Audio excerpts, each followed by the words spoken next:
My dear students, have a sweet and wonderful day to all of you.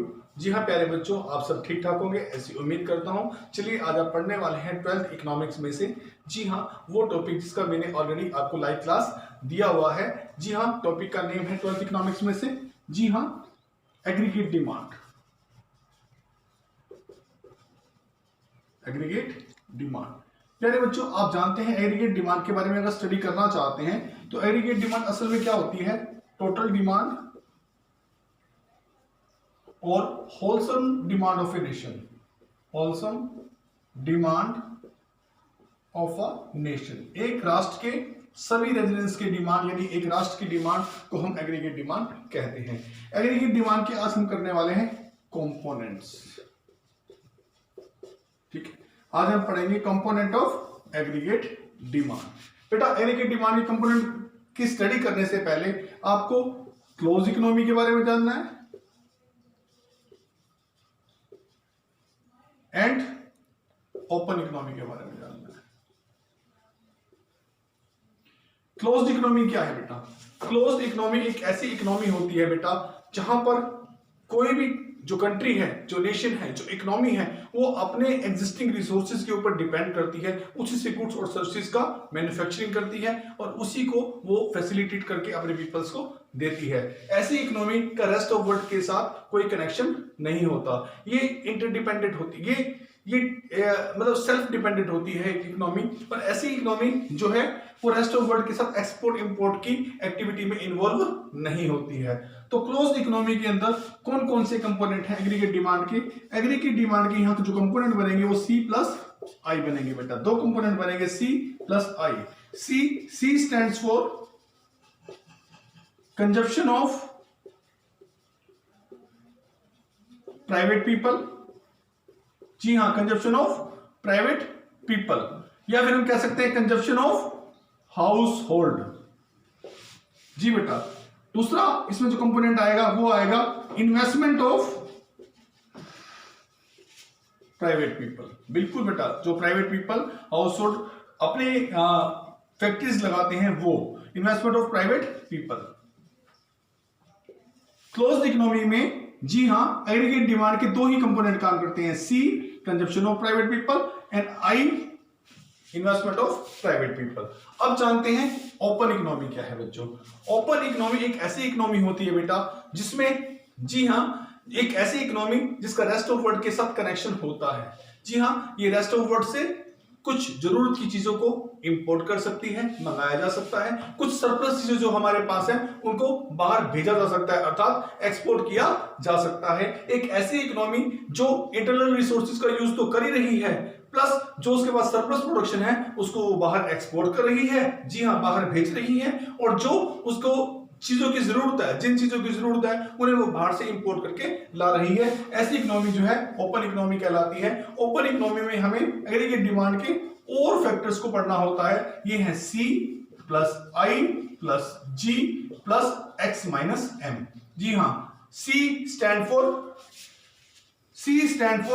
Consumption of private people, I stand for investment of private people, जी हाँ, G के बारे में मैं लिख देता हूं बेटा। G stands for consumption and investment expenditure of government. Investment expenditure of government. समझ आ गया बच्चों?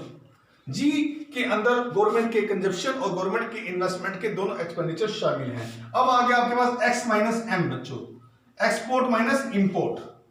पहले मैं आपको बता देता हूं एक्सपोर्ट क्या होता है। एक्सपोर्ट का मतलब होता है कि जो गुड्स हमारे पास सरप्लस में हैं, जिनका हमारे यहाँ डोमेस्टिकली प्रोडक्शन हो रहा है और वो गुड्स हमारे पास सरप्लस में हैं, उन देशों, उन वस्तुओं की डिमांड रेस्ट ऑफ वर्ल्ड में है। जी हाँ, वो वस्तुएं रेस्ट ऑफ वर्ल्ड को भेजी जाएंगी तो उन आइटमों को हम एक्सपोर्ट आइटम या एक्सपोर्ट कहते हैं।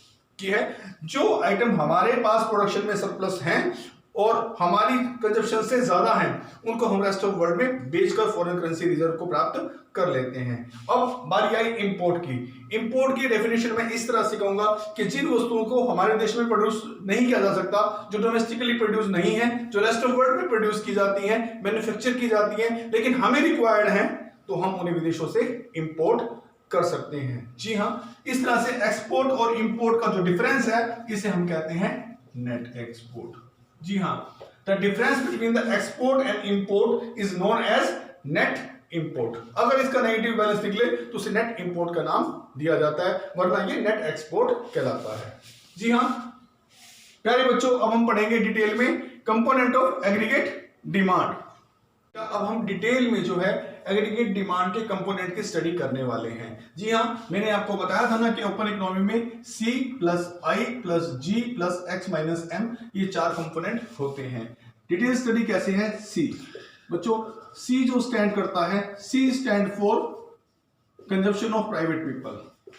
कंजप्शन ऑफ प्राइवेट पीपल, ये प्राइवेट पीपल का बेटा कंजप्शन है, अर्थात जिन गुड्स और सर्विसेज को वो कंजप्शन पर्पस में यूज करते हैं अपनी डिमांड को सेटिस्फाई करने के लिए, ये उसके लिए सी यूज हुआ है। अच्छा जी, तो ये कंजप्शन डिपेंड किस पे करता है? इट डिपेंड्स ऑन, कंजप्शन कर रहे हैं तो कंजप्शन किस पे डिपेंड करता है ना? It depends on disposable income of resident. जो देश के निवासी हैं उनकी डिस्पोजेबल इनकम पे डिपेंड करता है। और इसका कैसा रिलेशन होता है? It has direct relationship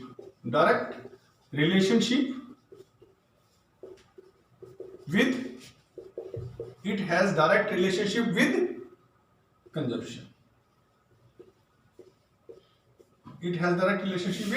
consumption, sorry, it has direct relationship with disposable income. बेटा डिस्पोजेबल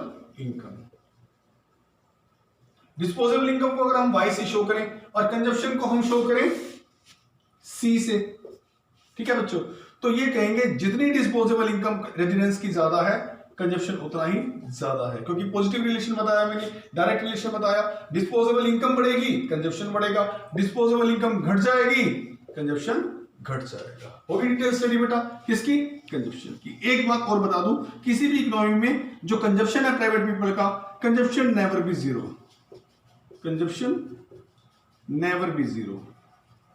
कंजप्शन कभी जीरो नहीं हो सकता किसी इकोनॉमी का। क्यों? अगर एक इकोनॉमी में पर्सन रहते हैं, रेजिडेंट हैं, तो वो खाना तो खाएंगे, अगर सर्वाइवल के लिए उतना न्यूनतम जो मिनिमम कंजप्शन है वो तो वो करेंगे। इसीलिए किसी भी इकोनॉमी में जो है ये कभी कंजप्शन कभी जीरो नहीं होता। जी हाँ, दूसरा जो एलिमेंट कंपोनेंट हम स्टडी करने वाले हैं वो है आपका I stand for investment of private people की इन्वेस्टमेंट है बेटा। I किस पे डिपेंड करता है? जी हाँ, इन्वेस्टमेंट किस पे डिपेंड करती है बेटा? इन्वेस्टमेंट का जो रिलेशन होता है वो होता है बैंक रेट के साथ। जी हाँ, अगर एक कंट्री के, एक इकोनॉमी के बैंकों की ब्याज दर ज्यादा है, उस देश में लोग इन्वेस्ट कम करेंगे, बैंकों में रखेंगे अपना पैसा। जी हाँ, अगर बैंक रेट ज्यादा है तो इन्वेस्टमेंट जो है वो लो होगी इकोनॉमी में। क्योंकि अगर बैंक रेट ज्यादा है तो बैंक रेट में लोगों को इंटरेस्ट अच्छा मिल रहा है, तो लोग रिस्क क्यों उठाएंगे, बिजनेस करने में पैसा क्यों लगाएंगे, तो वो बैंकों में रखेंगे, अच्छा ब्याज वो साल के साल मिल जाया करेगा। लेकिन अगर किसी इकोनॉमी में बैंक रेट लो है, मेरे बच्चों, अगर बैंक रेट लो है तो लोग बिजनेस करना चाहेंगे, इन्वेस्टमेंट करना चाहेंगे। अगर बिजनेस में अच्छी कमाई है तो लोग बिजनेस में पैसा लगाएंगे। तो बैंक रेट और इन्वेस्टमेंट का इकोनॉमी में रिलेशन होता है। उस देश का रिजर्व बैंक, उस देश का जो है सेंट्रल बैंक कैसे बैंक रेट का निर्धारण करता है, उस पर डिपेंड करता है कि लोग इन्वेस्ट करेंगे या नहीं करेंगे। यहां जो रिलेशनशिप पाया गया वो इनवर्स रिलेशनशिप पाया गया। इनवर्स रिलेशनशिप से मेरा नेगेटिव रिलेशनशिप पाया गया। अगर बैंक रेट ज्यादा होता है इन्वेस्टमेंट गिर जाती है, बैंक रेट कम होता है इन्वेस्टमेंट राइज हो जाती है। बेटा तीसरा जो स्टेप है हमारे पास वो है जी मतलब होता है government expenditure. G stand for government expenditure. Government के कौन से एक्सपेंडिचर? गवर्नमेंट का इसमें कंजप्शन एक्सपेंडिचर भी आएगा। गवर्नमेंट के अपने बहुत सारे एंटरप्राइजेस चलते हैं, उन एंटरप्राइजेस में कंप्यूटर की डिमांड कर सकती है, वो फर्नीचर की डिमांड कर सकती है और स्टेशनरी की डिमांड कर सकती है और बहुत सारी चीजों के लिए वो एक्सपेंसेस करते हैं। इसलिए कंजप्शन एक्सपेंडिचर गवर्नमेंट का यहां आएगा। साथ में आएगा इन्वेस्टमेंट एक्सपेंडिचर। गवर्नमेंट ने बहुत जगह इन्वेस्टमेंट किया होता है, टोल बनाए होते हैं, बहुत सारे ब्रिज बनाए होते हैं जहां पर वो टैक्स चार्ज करती है। इस तरह से इन्वेस्टमेंट एक्सपेंडिचर भी गवर्नमेंट का इसी जी के अंदर आता है। तो जी का मतलब हो गया, जी स्टैंड फॉर गवर्नमेंट का कंजप्शन एक्सपेंडिचर एंड गवर्नमेंट का इन्वेस्टमेंट एक्सपेंडिचर। बेटा अब लास्ट पढ़ेंगे हम, वो है हमारा X minus M, export minus import. ये हो गया हमारा नेट एक्सपोर्ट। किसका डिफरेंस होता है net export? Difference between export and import of goods और सर्विसेज। गुड्स और सर्विसेज का जो बैलेंस निकलता है उसके एक्सपोर्ट इंपोर्ट का, उसे हम नेट एक्सपोर्ट कहते हैं। जी हाँ, एक्सपोर्ट के बारे में भी आपको पता है, इंपोर्ट के बारे में भी पता है, लेकिन हम क्योंकि एग्रीगेट डिमांड के कंपोनेंट कर रहे हैं तो यहाँ नेट एक्सपोर्ट की स्टडी हमें करनी होगी। प्यारे बच्चों, आज के लिए इतना ही।